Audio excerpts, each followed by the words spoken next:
Vou trazer um exemplo aqui para vocês, né? Sabiam que no ano passado foram 70 milhões de reais de psicoterapia no Brasil pagos por plano de saúde, né? É um crescimento de 35% em relação ao anterior.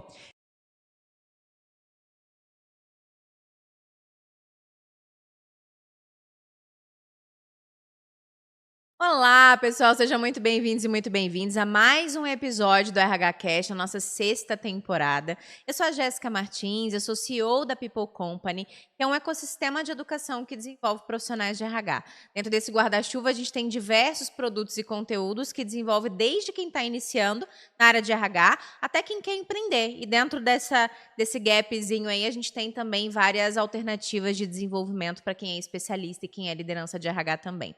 No episódio de hoje, a gente vai falar sobre gestão de custos de saúde, inflação médica, como o RH deve se envolver dentro desse assunto. Mas antes, eu quero muito agradecer aos nossos parceiros.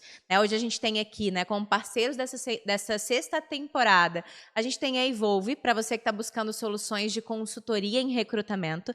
Temos também a Zen Club, para você que está procurando soluções de plataforma educacionais voltado para saúde mental e também saúde emocional.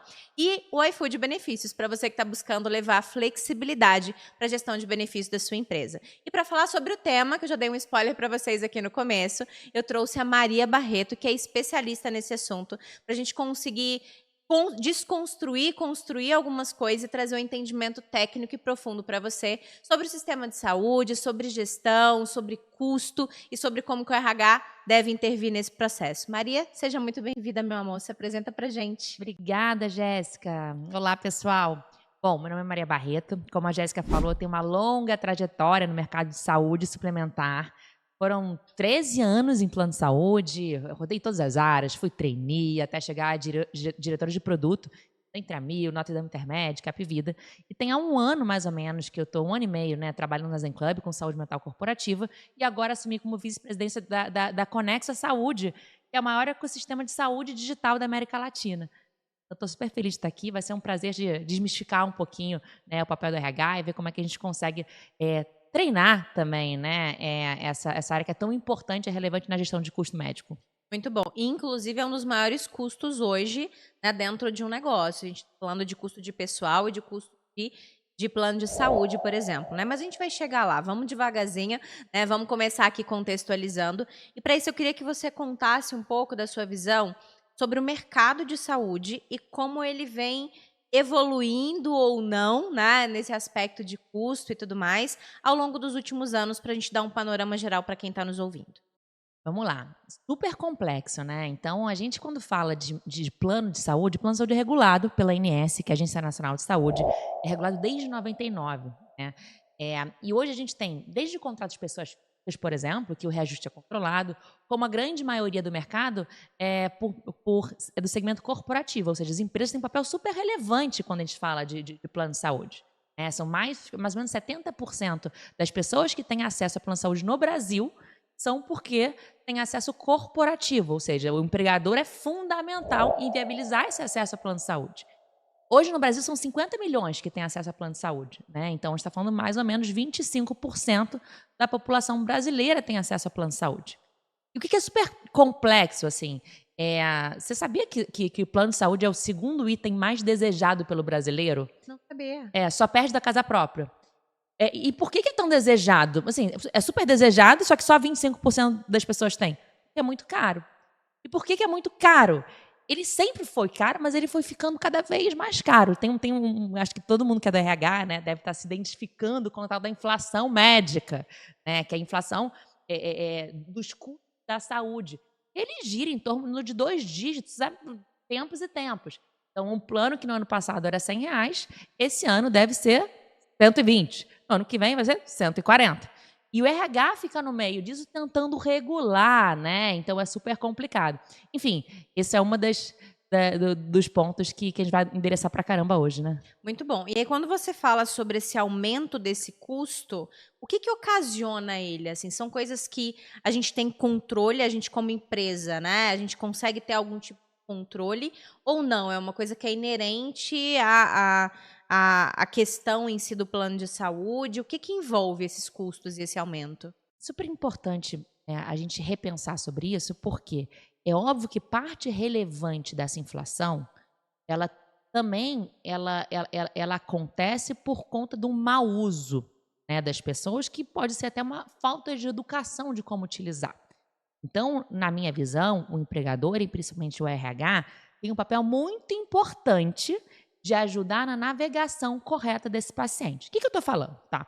Então, por que um ano o plano de saúde era 100, no ano seguinte ele é 120? O que fez com que crescesse 20% os custos?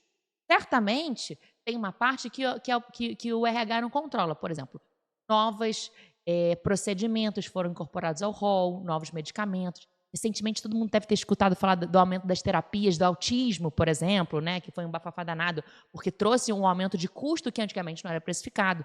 Novas tecnologias chegando mais caro. Não era precificado, então não estava incorporado nos planos de saúde ou não era cobrado pelo plano de saúde? Os dois, porque como o plano de saúde ele é coberto, né, ele é regulado pela ANS, a ANS define um rol de tudo que deve ser incluído no plano. Como esse plano esse rol sofre atualizações quase que anuais, vão entrando novos procedimentos, né? E os planos têm que arcar com isso. E isso é evidente que o RH não controla. Mas, por exemplo, a gente estima, né, que tem uma perda mais ou menos de 8% dos gastos sejam fraudes, abusos, mau uso. O RH pode ajudar nisso. Então, o que eu estou falando? O que é fraude, Maria? O que é fraude, né, de utilização do plano de saúde? Aquele amigo que empresta carteirinha, aqueles 2 recibos quando você vai no médico. O que são esses 2 recibos? Eu não sei. Muitos planos de saúde, eles dão acesso através de reembolso, na verdade, né? Então, vamos lá, você tem um reembolso de consulta e é de R$100. Então, eu fui no meu médico cobrou R$300. Me dá, por favor, 2 notas fiscais para eu pedir 2 reembolsos em vez de uma? Isso acontece de forma recorrente. Isso é fraude. Intencionalmente, né? Entendi. Seja do médico ou seja do beneficiário. Como é que a empresa pode ajudar nesse sentido, por exemplo, que você me perguntou, né? Recentemente, um grande banco de São Paulo saiu no jornal e foi super importante, demitiu mais de 100 pessoas, seus colaboradores, porque estavam fraudando, fazendo esse tipo de desperdício, abuso, fraude mesmo de forma recorrente. Isso onera o sistema, isso aumenta a inflação médica. Como que dá para saber isso, hein? Como é que foi identificado isso? Eu não sei nesse caso como é que foi identificado. Sim, mas no geral. Mas assim, por exemplo, hoje na Conex a gente tem um trabalho que a gente chama de antifraude, que a gente consegue pegar, e vou falar muito sobre o prestador, por exemplo. Eu consigo pegar prestadores que, por exemplo, atendem mais de 1.000 pessoas no mês. Como assim você atende mais de 1.000 pessoas por mês? Não existe nem hora para isso. Né? Entendi, as discrepâncias ali, né? Ou você replica a mesma carteirinha várias vezes, né? Existem várias formas que a gente até utiliza já aplicando inteligência artificial que a gente pode identificar fraudadores, né? Entendi. E aí, junto com o plano de saúde, junto com a corretora, junto com o parceiro de saúde, você consegue identificar, sim, seja profissionais, né? Médicos, especialistas que estão com comportamento ou fraudulento ou abusivo, e pessoas também, né, que estão fazendo esse tipo de mau uso do plano. Né? Uma outra forma que eu acho que é interessante a gente pensar como o plano de saúde consegue ajudar. Então, por exemplo, hoje, não sei se você tem noção disso, sabia que cerca de 10% da população, né, do plano de saúde vai todo ano no pronto atendimento? Não. Isso é um mau uso absurdo. Por quê? As pessoas, normalmente, quando vão no pronto atendimento, deveria ser um caso de urgência. Né? Sim. O custo de você fazer uma consulta no pronto atendimento é muito mais caro do que você fazer uma consulta de telemedicina ou você ir no seu próprio médico físico. A gente está falando a rede credenciada paga mais ou menos R$70 numa consulta, né? A telemedicina mais ou menos R$70, e quando você vai para um hospital no pronto atendimento fazer essa mesma consulta, a gente está falando mais ou menos de R$2.000. Tem essa diferença. Não, peraí. Essa grande diferença, R$70 para R$2.000? Porque não é só a hora da consulta, é a hora do pronto de socorro, é a hora do exame, é a hora de várias coisas. Muito mais caro. É mais caro para o sistema, mais caro para a pessoa. Se você simplesmente fizer a orientação correta, dá um acesso a um canal de telemedicina, venha para cá em vez de ir direto para lá, você tem um impacto relevante. Tem empresas que trazem, inclusive, médico para dentro do seu espaço dependendo das características de uso, né? Fica até mais barato. Sem dúvida. A gente tem um caso com um cliente, agora eu vou falar de saúde mental, né? Aham. Saúde mental é um custo que antigamente não era muito relevante quando a gente falava no plano de saúde, até porque era limitado. Lembra que eu estava falando que vai mudando o rol do INSS? Antigamente não estou falando há 5 anos atrás, não. Estou falando de 3 anos para cá. Só se cobria 12 consultas ano de atendimento psicológico. Hoje em dia é ilimitado. Tem uma diferença, né? Aumenta o custo de forma importante. Só que, assim, quando a gente fala de saúde mental, eu já olho de uma outra forma, tá? Eu acho que é um investimento para a pessoa não adoecer de certa forma, que ela vai para o hospital psiquiátrico, que você perca dia de trabalhos, que é o efeito que a gente tem visto de afastamentos, né? Que é um outro caso. Mas, voltando para o papel do RH, eu tenho um grande cliente, né, do setor da indústria, e a gente fez um projeto super bacana com o Zen Club, e esse projeto visava, obviamente, trabalhar a promoção de saúde, né, explicar, dar nome às emoções, trabalhar e incentivar que as pessoas buscassem, né, a ajuda e acompanhamento psicológico. A gente reduziu para 0, né? Na verdade, a gente eliminou internação psiquiátrica. Foi um custo de redução, né, de 12% do sinistro. Né? Então, através da promoção de saúde, e o RH foi muito importante em ajudar a gente a incentivar as pessoas a fazerem o uso correto de trabalhar na promoção de saúde com autocuidado e não ir para o hospital, né? E depois isso decorrer para internação mais severa psiquiátrica, né? Então, E aí, para resumir, a gente está dizendo aqui, então, que para fechar esse bloco de entendimento dos custos médicos e da inflação médica, na verdade, a gente está dizendo que a gente tem a entrada de novos procedimentos do rol da ANS, né? Então, ao longo dos anos, isso fez com que essa inflação, né, ela aumentasse. A gente tem a entrada de tecnologia, né? Então, tecnologia custa também, isso também impacta de alguma maneira no custo, né, na inflação, no aumento da inflação. A gente tem as fraudes, você disse, se eu não me engano, que representa 8%, né? Então, a gente tem as fraudes e abusos. É difícil a gente, né, identificar corretamente. Sim, mas no geral, né, mais ou menos ali 8%.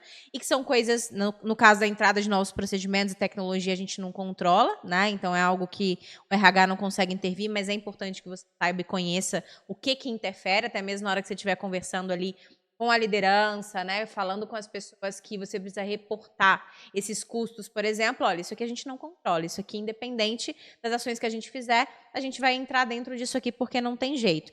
Tem as fraudes e os abusos e o mau uso. O mau uso é onde o RH, então, consegue trabalhar mais especificamente e diminuir drasticamente. É isso que a gente está dizendo, né?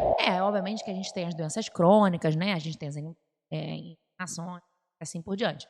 Mas, certamente, o mau uso, né, o uso correto, o RH, ou a promoção de saúde também, que é outro ponto super relevante, o RH consegue trabalhar.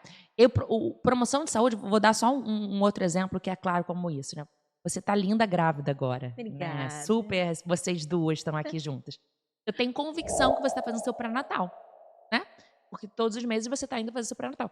E por que aí as empresas, né, e obviamente as operadoras de saúde investem tanto no pré-natal? Porque a gente sabe que se uma gestante acompanha todos os meses da sua gestação, o índice de você chegar com uma diabetes gestacional, o índice de você, depois, quando tiver seu nenenzinho, né, ele ter que ficar um tempo internado numa incubadora, que é muito mais caro, ele diminui de forma importante. Então, isso é prevenção, promoção. Então, não é comum a gente ter, né, nas nossas empresas, um programa Mamãe Bebê, um programa... Isso é prevenção de saúde materna. Existem várias outras. Eu falei muito de diabetes, saúde mental cada vez mais, né, quando as empresas estão buscando benefício. Então, a promoção de saúde, ela ajuda bastante também a gente reduzir custos desnecessários, né? E trazer mais saúde e qualidade de vida, que todo mundo quer, né? Você acha que, de modo geral, os RHs, quando eles olham para essas questões dos custos, eles estão indo nessa gestão, né, de prevenção, ou eles acabam focando nas manobras junto com o hospital, com corretora, fica só trocando de plano de saúde? Isso é o suficiente para diminuir esse custo? Eu acho que, infelizmente, hoje o que o mercado faz são essas manobras, né?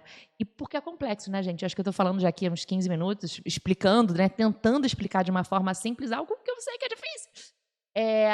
E o que acontece, o que sobra para o RH e para as corretoras e no final do dia para os colaboradores de vocês já sei, vou aumentar a coparticipação.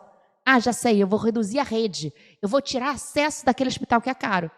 Óbvio que tudo isso ajuda e limita de alguma forma, né?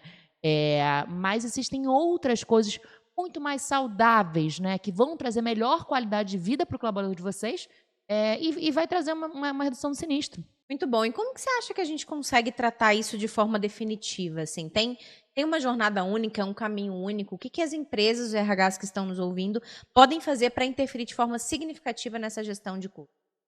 Não tem um caminho único, desculpa. Mas tem um caminho. O primeiro caminho é vocês têm que conhecer os colaboradores de vocês. Tá? Dados é muito importante, né? E o perfil, né? Assim, obviamente, trabalhar com dados muda a vida, né? E, obviamente, traz muito mais estratégia, né? Para mudanças como essa. Mas vou trazer um exemplo para ficar assim. Por exemplo, estou falando só de inflação médica, né? E reduzir custos de saúde. Então, vamos supor uma empresa de call center.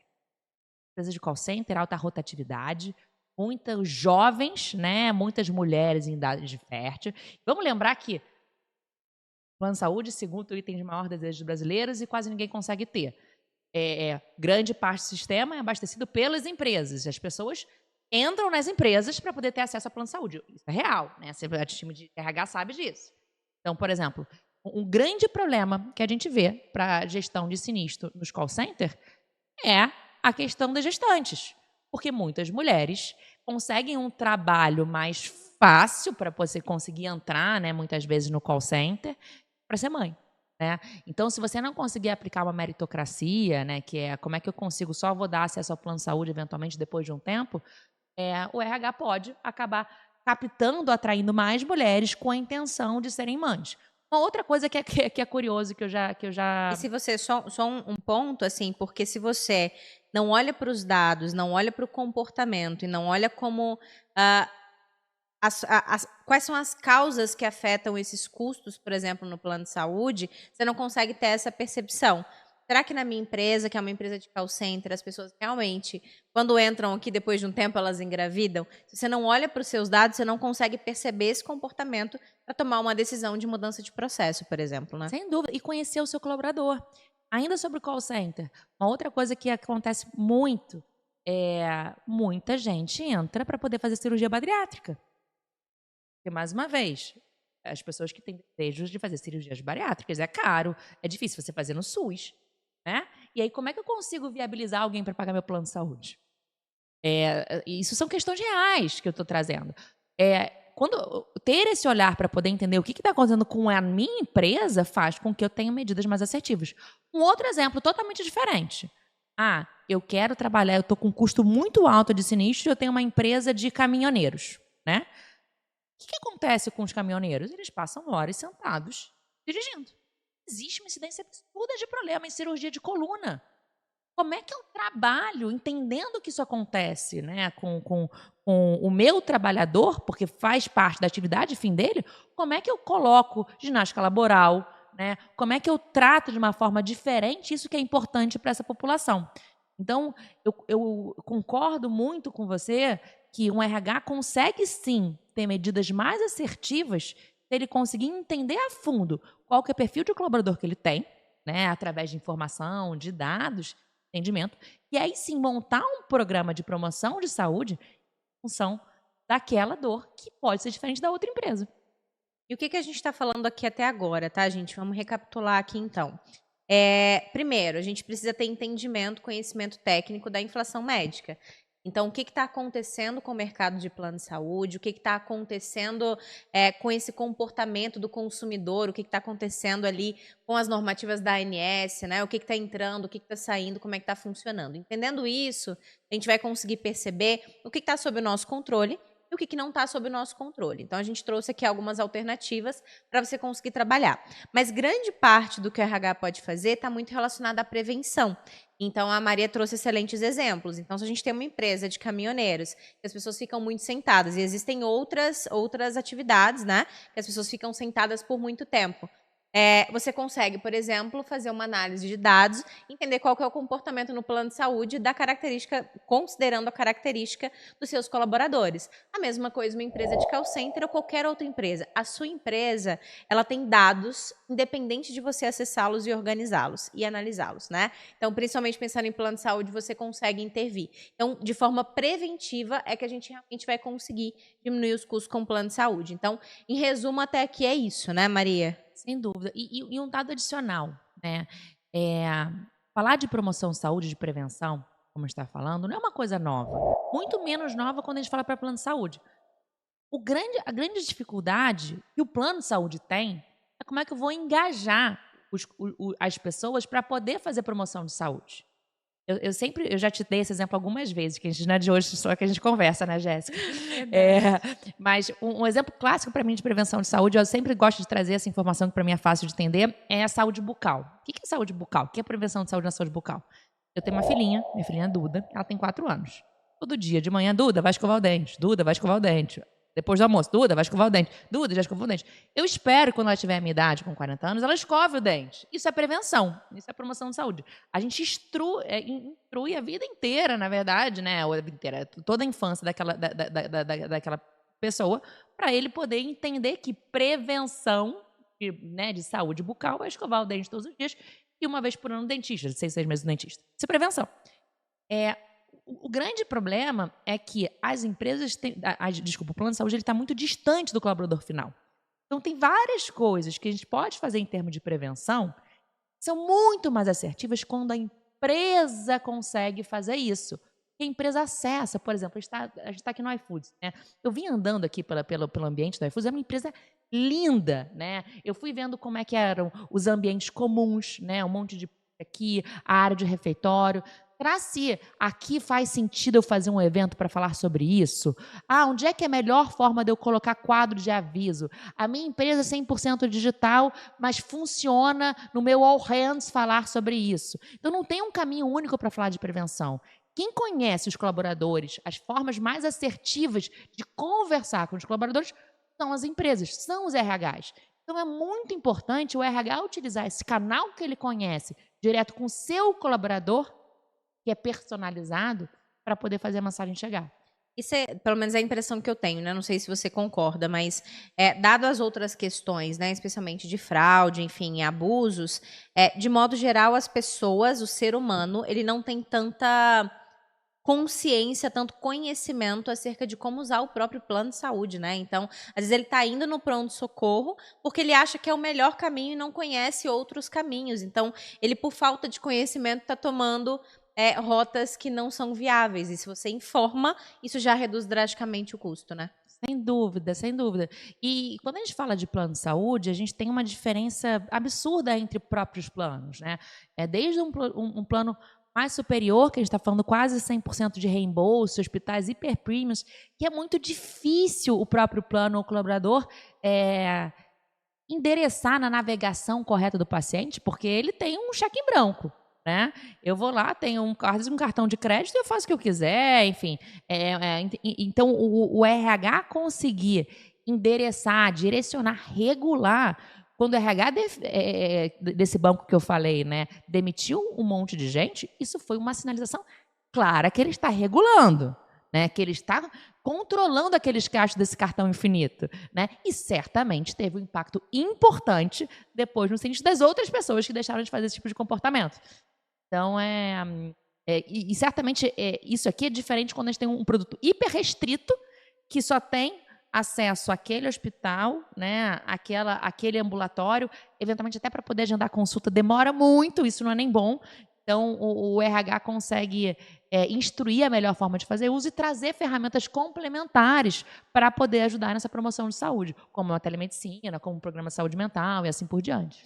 Uma queixa assim, que o RH tem com muita frequência, inclusive nesse momento aqui que a gente está gravando, a gente está passando pelo processo da turma do HR Chief, né? E as pessoas, elas falam muito comigo assim, Jéssica, eu não consigo mensurar o resultado. A gente faz várias coisas aqui, e na hora de medir esse resultado, na hora de medir quanto a gente economizou para essa empresa, a gente tem muita dificuldade, né? Então, isso é uma é um desafio inerente às pessoas que trabalham com RH.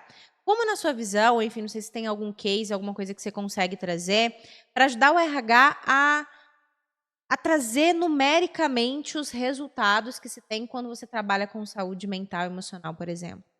Saúde mental está mais claro para mim, né? Tem 1 ano e meio que a gente está tentando trazer informação de qualidade para poder ajudar até o RH defender esse benefício junto com o Isso. board, né? É um dos grandes desafios, que é essa defesa mesmo de programas ou de plataformas ou de tecnologia, porque na hora que chega o número lá que eu preciso apresentar, seja de ROI ou seja de, enfim, de economia, o que for, o RH não consegue. Então, super complexo isso, né? Nos últimos 1 ano e meio, junto com o Z-Club, a gente tem se esmerado aí em trazer informação de qualidade para defender esse benefício, que de vez em quando é super complexo, né? Até porque, junto, né, desse investimento do benefício e da expectativa de uma redução do sinistro decorrente dessas questões, tem um agravamento da situação de saúde mental das pessoas, né?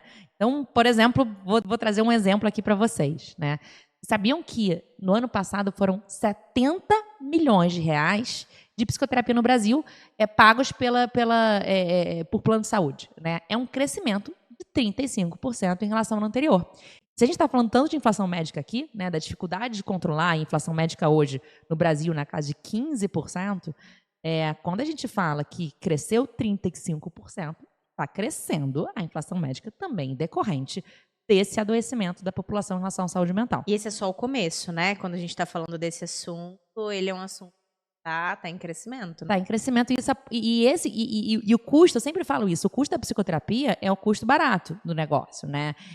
No sistema de saúde já estima-se que sejam 6 bilhões de reais, né, no ano passado, e é o que a gente sabe. Porque tem muita gente que vai para o hospital com 6 crise de bilhões ansiedade. em gastos? Em gastos, Tá. pagos pelo sistema de saúde suplementar, né? Não estou falando de SUS aqui. E quando eu falo que isso aqui é a pontinha do iceberg, eu estou desconsiderando, né, muitas vezes, a pessoa que vai com crise de ansiedade para o hospital e a gente acha que é uma cardiopatia, né? E várias vezes a busca de várias outras especialidades, né? Então ele vai lá fazer uma consulta com um cardiologista e fala, não, você tem problema de saúde mental. Não, eu vou em outro porque eu não sou maluco. Isso acontece. Mas eu estou falando só do que a gente tem de informação. Declarada, né? Declarada. Então primeiro ponto aqui é RH, entenda, na verdade, né, como é que está o seu gasto, né, relacionado à saúde mental e essa inflação que está acontecendo na sua população, né? Esse crescimento do adoecimento acontece no Brasil e no mundo, né? Não é só na sua empresa, né? Esse é o primeiro ponto. O segundo ponto, e é complexo também e triste, eu estou falando dos afastamentos. Então, no ano passado, foram mais ou menos 595 mil pessoas que foram afastadas decorrentes de transtornos mentais. Já tá sendo a maior causa de afastamento nas empresas. Passou a oncologia. E é o maior tempo de afastamento, normalmente, essas licenças, né? Então, é um custo crescente, é um custo grave e é super preocupante, porque para a pessoa se afastar decorrente de um transtorno mental, quanto que já foi perdido em trabalho, né, em horas de trabalho real, Ela chegar presentes. nesse ponto, né? Porque aqui eu estou falando do custo da pessoa que perdeu aquela mão de obra. Uma pessoa que está à beira de ser afastada em saúde mental, ela não está produzindo o que nem ela produziria se ela não tivesse com questões mentais. Então, o segundo é afastamento. Terceiro, que aí é uma outra métrica interessante, que tem a ver um pouco com essa desconexão, é o turnover. Então, o Brasil é um dos países que tem maior turnover, né, no mundo. Outro dia eu estava lendo um número, você deve saber melhor do que isso, né, que no Brasil, de forma geral, as pessoas estão ficando 10 meses nas empresas. É impressionante, né? E já sabe que as pessoas que fazem terapia, que estão em tratamento, né, buscando o autoconhecimento, ficam 30% a mais nas empresas. Então, e a gente mensura isso no Zen Club, as pessoas que estão engajadas nos programas de saúde mental ficam 30% a mais nas empresas do que as que não estão. E tem todo esse custo do turnover, né, de capacitação, de treinamento, seleção. Enfim, acho que são 3 métricas aqui que o RH pode utilizar para poder ajudar a comprovar. Sem contar o custo real, né, da internação psiquiátrica. Então, a gente recentemente fez um case com a Volkswagen, né, está no nosso site, do Zen Club. A gente tem uma parceria. Tem um link, né? Tem um link no vídeo. Vamos deixar. Então deixa. A gente tem autorização, né? Foi um trabalho super relevante, feito com o time da Volkswagen, com o Rodrigo Filos, liderou esse projeto de forma brilhante na parte de saúde ocupacional.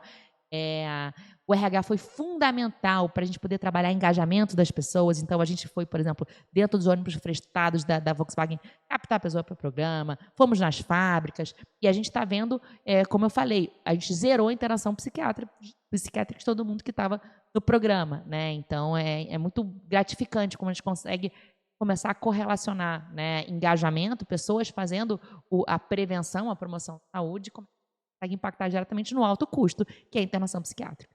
Ou seja, dá para mensurar, né? A gente só precisa entender os dados que a gente tem, os dados que a gente está coletando, os dados que a gente está pedindo, parceiros que a gente está trazendo para o nosso lado e a competência desses parceiros em gerar bons relatórios, conectar bons dados e trazer informações e insights, que para a gente é super importante. Eu não consigo pensar em absolutamente nada que você faça aí como RH que não dê para você mensurar. Eu acho que às vezes a gente está olhando para o lugar errado ou está procurando um dado fácil, está procurando um dado pronto, sendo que para a gente realmente chegar a insights que sejam relevantes, consistentes, a gente tem que cruzar dados, a gente tem que minerar dados, a gente às vezes tem que fazer pesquisa, a gente tem que escolher melhor os parceiros que estão do nosso lado, que às vezes não traz um relatório, não tem um dado, não cruza um dado com o outro e não te traz informação. Então, se você conseguir ter essa perspicácia para olhar para o dado, para olhar, fazer um 360 dos dados que você tem disponível, você vai sim conseguir mensurar o retorno do investimento que a sua empresa está fazendo, não só em programas de saúde mental, mas qualquer coisa que você faça em RH. Inclusive, convido você para poder conhecer mais sobre o HR Chief, somente para liderança, inclusive só liderança, que pode participar dessa imersão, e lá a gente te ajuda, te capacita a olhar não só para dados, mas de forma muito mais estratégica, para o que o negócio precisa e como você, RH, consegue ajudar. E falando ainda de conteúdo, então só reforçando aqui, a gente vai compartilhar com vocês, vamos deixar o link na descrição. Acho que é a forma mais fácil da gente conseguir, para você conseguir acessar esse case da Volkswagen. Mas, na verdade, eu acho que a Zen Club tem bastante conteúdo sobre médica, sobre, enfim. Vou deixar aqui uma listinha, uma curadoria. Vou fazer uma listinha aqui de conteúdos e deixar para vocês na descrição. Eu recomendo também que você conheça o Acrescenta, que é o hub de conteúdos do iFood Benefícios. Então, lá tem vários outros conteúdos, não só sobre esse assunto, mas sobre vários outros assuntos também para você estudar e conhecer um pouquinho mais sobre o mercado de RH, sobre o mundo de RH e soluções, né? O que outras empresas têm feito também. Maria, obrigada pelo seu tempo, obrigada pelo conteúdo que você trouxe para a gente. E para a gente encerrar, eu queria que você deixasse uma mensagem final para quem está nos ouvindo. Obrigada, espero ter ajudado um pouquinho. Eu sei que o tema é complexo, mas eu concordo muito com o que você colocou. Eu acho que o RH tem um papel fundamental da gente mudar esse jogo, né? E trazer mais acesso de qualidade para as pessoas. E para mim, trazer mais acesso está relacionado a reduzir custo, reduzir preço, né? E mais pessoas entrarem no sistema. Tenho convicção que o caminho é, assim, a gente olhar de forma estratégica as informações que a gente tem dentro de casa, né?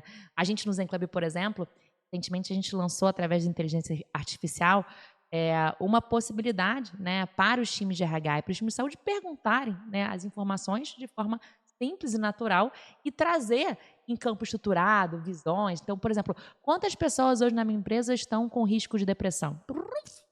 Faça um gráfico aqui de quais são as 3 principais áreas que estão com engajamento. É muito legal, assim. A gente tem trabalhado cada vez mais com a inteligência artificial, tentando servir a gente para poder ser mais estratégico, né? E trazer. E a gente já estava com uma frente de trabalhar com inteligência artificial para gerar engajamento, e agora a gente está lançando, enfim, lançou mês passado a IA também servindo, na verdade, os profissionais de RH para poder ajudar nesse processo. Porque no final do dia, de vez em quando, a gente tem tanta informação que a gente não sabe nem por onde começar.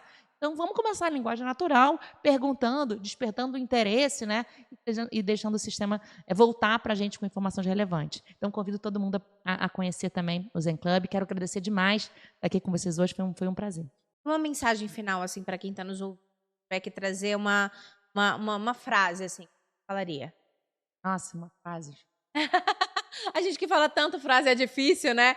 Mas pode ser um parágrafo, vai. Não precisa ser uma frase, não, vai. Vou fazer talvez um pouco prolixa, assim. Não sei se eu vou conseguir falar uma frase, mas eu acho que não tem caminho certo, né? Quando a gente fala principalmente de promoção de saúde mental, promoção de saúde, não tem caminho certo. Mas você conseguir olhar para dentro de casa, buscar as informações relevantes, né? E através do seu conhecimento, o seu colaborador, você consegue implementar um programa muito mais assertivo. Então, seja curioso, busque as informações que você tem dentro de casa. Se precisar de ajuda, estamos aqui à disposição para poder ajudar nesse caminho. Muito bom, Maria, obrigada. Eu queria deixar para você um presente meu e do iFood Benefícios. É um cartão multibenefício. Um saldo, esse já está com saldo para você, de R$150. Você consegue usar em mobilidade, em refeição, em alimentação, consegue usar em cultura, saldo livre. Então, tem várias categorias que você consegue usar. Você consegue usar, inclusive, se quiser ter iFood Benefícios, a sua empresa consegue usar também em mais de 4 milhões de estabelecimentos e mais de 300 mil lojas dentro do app do iFood. E tem um diferencial super legal do iFood Benefícios, que as pessoas que têm o cartão conseguem usar dentro do app com desconto e frete grátis. Não sei se você já viu, que tem quando você vai usar o iFood, né? Tem lá o clube de benefícios, né? O clube... Como é que chama? O clube de desconto. Você tem? Eu tenho, Tá vendo? Se tivesse iFood Benefício, você ia conseguir ter sem precisar pagar, mas você consegue usar também. Espero que você aproveite aí o nosso presente. Adorei. Obrigada, iFood. Novamente, meu amor, muito obrigada. Beijo pra vocês e até o próximo episódio. Tchau, tchau.